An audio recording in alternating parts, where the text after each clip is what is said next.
programa Opinião recebe hoje o criminalista Flávio Ferri, o advogado e conselheiro da OAB Giovanni Lucian e o delegado regional João Selig para conversarmos a respeito da crise ética na pós-modernidade. Boa tarde, senhores. Boa tarde. Gostaria de refletir com vocês a respeito da crise ética que assola a sociedade brasileira. Não precisamos nem ir para outras partes do mundo para falarmos desse grande mal e dessa grande situação que nos assola e que afeta totalmente a sociedade democrática de direito. Para tanto, Flávio, eu te pergunto, tu achas que a ética está sendo deixada de lado por causa dos interesses pessoais, em primeiro lugar? A ética está sendo deixada de lado pelos problemas que se enfrenta, que a comunidade enfrenta no dia a dia. A partir do momento em que nós temos problemas em todos os setores, de todas as ordens, vale primeiro na cabeça coletiva o meu interesse, o teu fica para depois. E muitas das vezes, ou sempre, o meu interesse vai rasgar qualquer ética que existe ao meu redor. Eu não vou respeitar as instituições, eu não vou respeitar a coletividade, eu vou agir egoisticamente. Porque primeiro eu. A famosa lei que nós estávamos discutindo outro dia, do Gerson. Eu preciso levar vantagem. Mas esse levar vantagem significa as minhas necessidades têm que ser supridas. Elas têm que ser colocadas na mesa, ajeitadas, para depois, bueno, eu estou satisfeito, com o que eu tenho já me basta, a partir daqui eu vou começar a respeitar o resto. Então vivemos... Terrível. Nós vivemos numa guerra, não é nem diária, eu te diria numa guerra de hora em hora.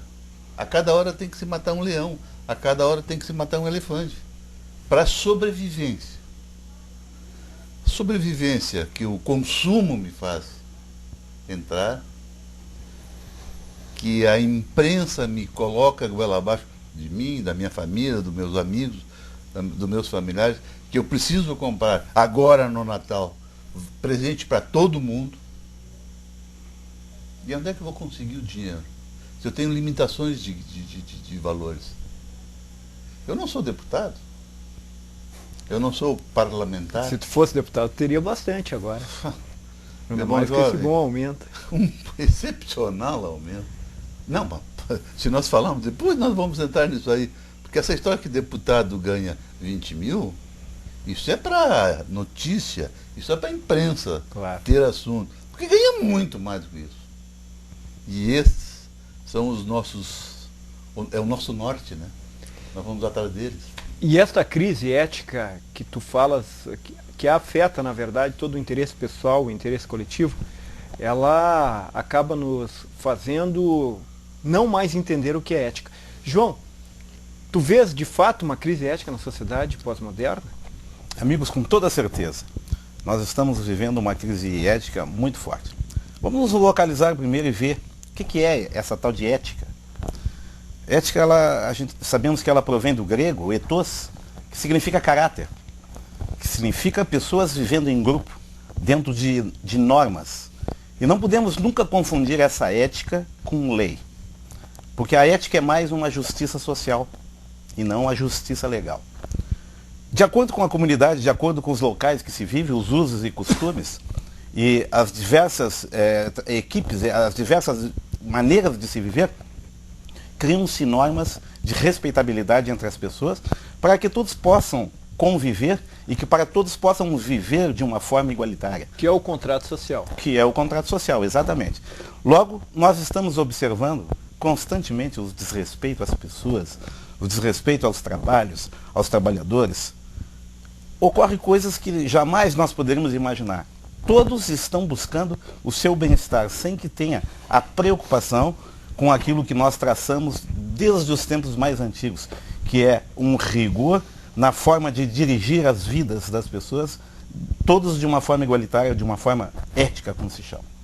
Giovanni, quando tu olhas toda esta confusão, principalmente na política brasileira, tu acreditas que é uma solução para o problema ético? Inclusive tem no parlamento a comissão de ética.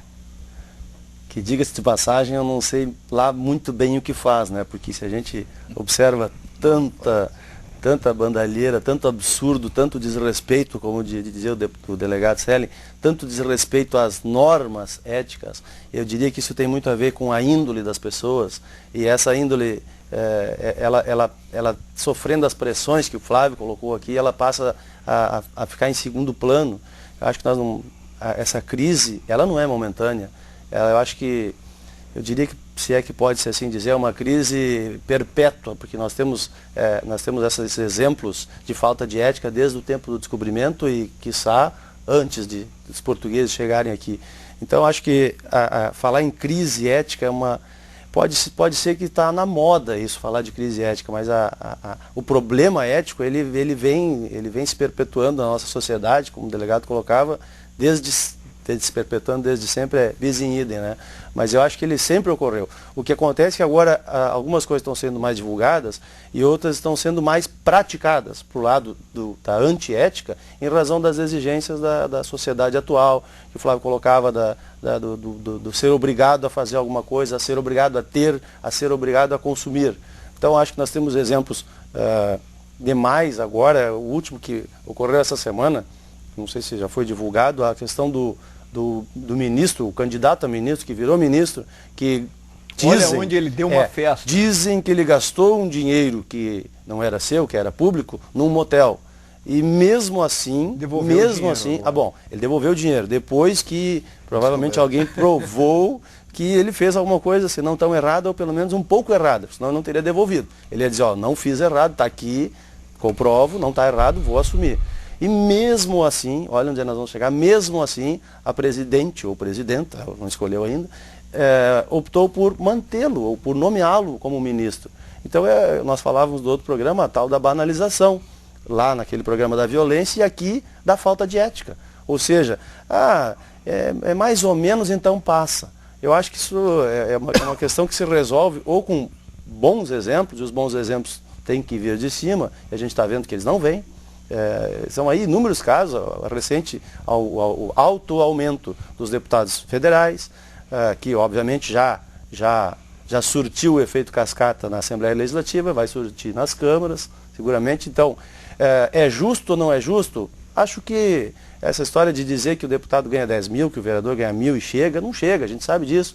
Mas então vamos ser éticos o bastante para deixar isso transparente. Olha, ele vai ganhar só 20 mil. Ele não vai ter mais 50 mil de verba de gabinete para distribuir para alguns que realmente trabalham, para outros que só deixam lá o paletó e recebem no fim do mês. A transparência, eu acho que é uma das formas, se não a melhor das formas de ética, de praticar a ética. Achei importante quando o João ele diz que há uma diferença entre a questão ética e a questão legal das leis, que a gente chama de moral. Né? Eu acho que a moral e ética não são sinônimos. Muitas vezes podem estar andando juntas. Né? Muitas vezes, se tu agires de acordo com a moral, com as leis, tu vai estar sendo ético. Mas nem sempre. Existem casos clássicos que podem apontar para isso. Porque, em última instância, a ética tem a ver com a defesa da vida humana. Aquilo que tu falavas, da questão do cuidado social. Mas, se tem a ver com a defesa da vida humana, significa que eu posso infringir a moral, posso ir contra a moral, contra as leis, defendendo a vida humana. Há, nesses casos, então, até uma condição de um tribunal julgar isso. Ver, por exemplo, um pai que rouba para que o filho coma. Moralmente ele está errado, mas eticamente ele está certo. Neste caso, há um teórico chamado Leonardo Boff, que ele diz que muitas vezes a ética desinstala a moral. Mas caminhando por este ambiente, que pode ser perigoso também, né? Porque pode abrir campos para que se faça tudo. Os limites são muito exatamente, em nome de uma necessidade da defesa da vida humana. Eu te pergunto, Flávio, essa sociedade que só pensa em si, caracterizada na pós-modernidade pelo individualismo, cada um é dono do seu nariz, tu acha que ela consegue, dentro deste projeto de sociedade, que é um projeto, é uma medida que vai se acumulando, vai se afirmando, ela consegue ser ética ou precisa romper algumas coisas para que seja ético? Essa sociedade não é ética. Me desculpe, mas ela tem que romper trocentos paradigmas para voltar ao início de uma nova sociedade, de uma nova convivência.